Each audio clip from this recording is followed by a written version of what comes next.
Hey guys, this is Jamie. So today we're gonna be talking about something which isn't transphobia for once because I feel like I've been discussing transphobia a lot. And we're gonna be talking about right wing and specifically people who identify as right wing or are conservative and feel, well, are gay factually or are LGBT, and in general, I really wanted to discuss this. And the way I came across this and was quite interesting. I was scrolling through my Dash on Grinder, and well, obviously, when you scroll, you kind of tend to gravitate towards the weird usernames. And I don't know how it is elsewhere. Like, I know that in Lithuania, for instance, there's like Ukrainian flags everywhere, support Ukraine, blah blah blah. And but here we don't have that a lot in Portugal, but we do have obviously programs for refugees. We have a very large Russian speaking community. We have posters which help people in Russian or Ukrainian to know like how to get to the hospital, where to get help, and etc. So it's factually much more helpful than a Ukrainian flag. So I'm browsing and I see this guy on Grindr going something like the usual Ukraine flag and whatever, and I'm like, okay, interesting. Let's check this out. And then I don't want to drop any names because he had his some handle, maybe Instagram, and he is factually an artist who is settled in Europe, who is trying to raise awareness about LGBT people from Ukraine, and he moved abroad something like quite a while ago. So I was like, okay, dope. And I started reading about him, and obviously it was interesting for me because well, my ancestors are from Eastern Ukraine, so obviously, even though I don't speak a lot about it, with the war happening, I feel like I have to state, obviously, because I had family who fled and everything. So I was browsing this guy's Instagram. I can't remember, Facebook, whatever. And basically, he did a project which was raising awareness about LGBT people from Ukrainian origin. Now, I would say I know a fair share of sort of Eastern European, Ukrainian, Lithuanian, Russian literature. And when it comes to Ukrainian, um, this is where I disagree with him. So he did say that he spoke to a professor, some lady who was a professor in Ukrainian literature, and they could indeed find no traces of gay or LGBT people in Ukrainian literature. But at the same time, I understand that it's supposed to be controversial, and specifically at this time, we just close our eyes on it. But if we're talking about people who were born in Ukraine, and sure, he did not write in Ukrainian, but obviously, famous author Nikolai Gogol uh, was Ukrainian, and he did write in Surshik, which is pretty much sort of a mixture of Russian and some Ukrainian words, and his works were very often set in Poltava and were of different sort of Ukrainian themes. Now, I guess another fun fact is that he is my absolutely most hated writer. Like, I cannot understand his work and I really hate it. But we do have to say that there were very, very sort of strong rumors that he was gay.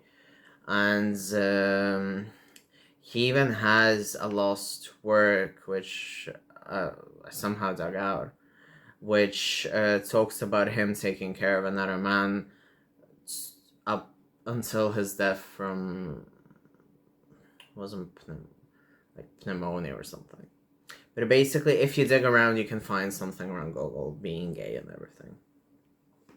So already, I see this guy as like massive red flags to me. Not a Gogol. I mean the artist. And then he proceeded to speak about different projects on his website, Instagram, whatever. And he had an interview with a guy from the Azov Battalion. If you don't know who the Azov Battalion is, let me save your search. It's a bunch of neo Nazis, and he was complaining that being right wing is very difficult when you're gay because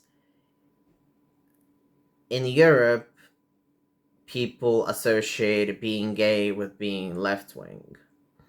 And it was such a bizarre sort of like interview cry about it, like how he wants to defend his country uh, while being a neo-Nazi, and how hard it is being gay, and how the neo-Nazis didn't accept him, how they made a page on Facebook where like we're doing some discussions behind his back, and it's like, oh boy, I wonder why Hitler would have not accepted me being gay. Like literally, like same trail of thinking, you know.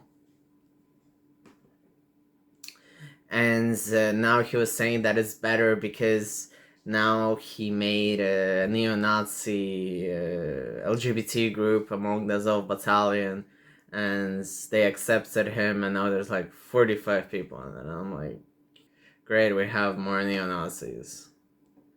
It kind of reminded me sort of that comic. I can't remember who drew it, so I'm really sorry. But it was like, ah, yes, diversity. It's so nice to be bombed by women.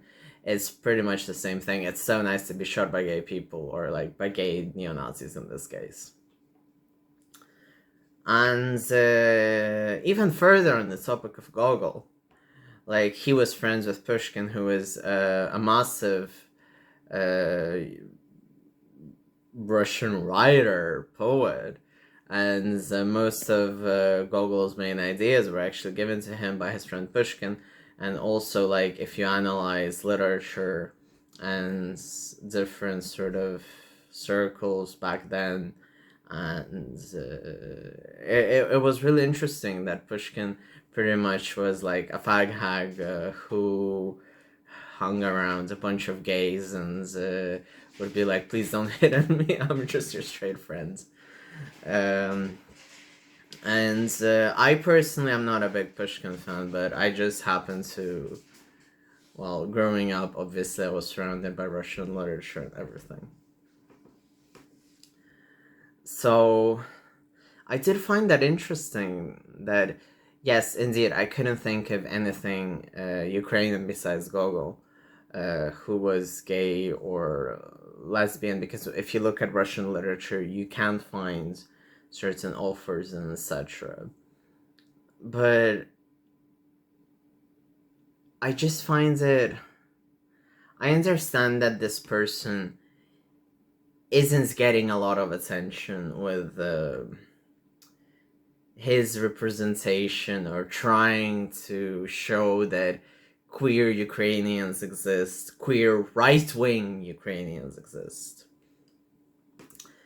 And but it still rubs me off the wrong way, just like anyone looks at a right wing conservative and is like, well, what are you doing, like voting for right wing, you know?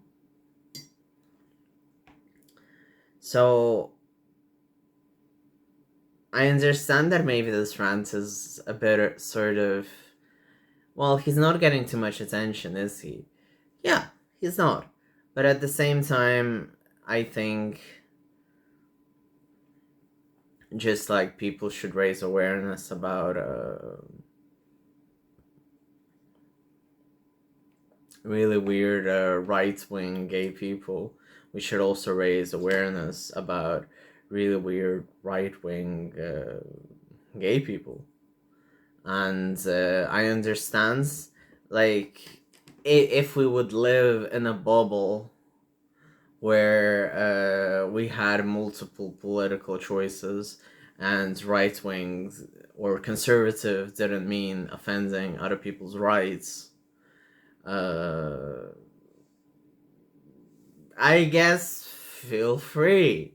But we don't. Right wing is inherently wrong in every way at this point. And specifically when it comes to Ukrainian politics, European politics, yeah, I'm not gonna touch on Brazilian politics. That's like a completely different story, and another deep dive. But yeah, I found that really interesting, and I really wanted to sort of enjoy the work that this guy offered to have, but it was very Ukrainian, right wingish. So obviously, I had no interest, and I also found it. I always like on Granny. You can see if the people look back at you and everything. And under my languages, I have Russian. So yeah, I found that really interesting. Because usually when I talk to someone who speaks Russian as well, we at least like exchange a few words, because it's quite interesting, because obviously being a Russian speaker don't get that much exposed to other gay people. So yeah, I found that an interesting experience. Also, I want to say I'm sorry for posting this on Boxing Day. Well, end of Boxing Day. I just figured that people might need a break from me, and I might need a break from people. But I've been generally more positive, and I truly wish the same to everyone watching this. So yeah, I think positivity is key to a lot of things in life. Thank you very much for watching. If you like this video, please give it a like. When it comes to comments, I'm really trying to catch up. I read every single comment, and I have very thick skin as well. Anyway, so please leave a like, please subscribe if you enjoyed this video. It would really help me reach monetization at some point, and that would be awesome. Thank you very much for watching.